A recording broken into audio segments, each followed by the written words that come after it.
तो पहला तो मैं शाह नूं बहुत बहुत मुबारकबाद पेश करांगा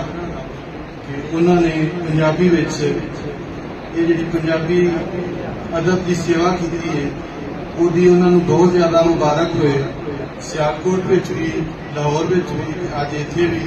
उन्होंने किताब दी जिहड़ियां धुम्मां ने वो यकीनन मुबारकबाद के मुस्तहिक ने। एडी सोहनी महफल सजान ते जिदा महर होरां दा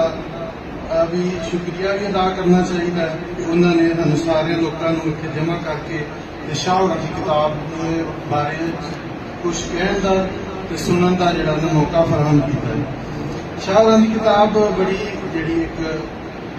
सोहनी किताब है,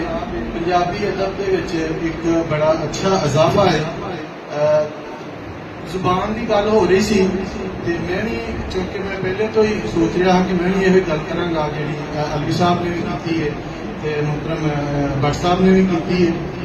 ये जुबान के हवाले नाल वैसे तो असीं ये कहने हैं कि साडी मादरी जुबान है या माँ बोली जुबान है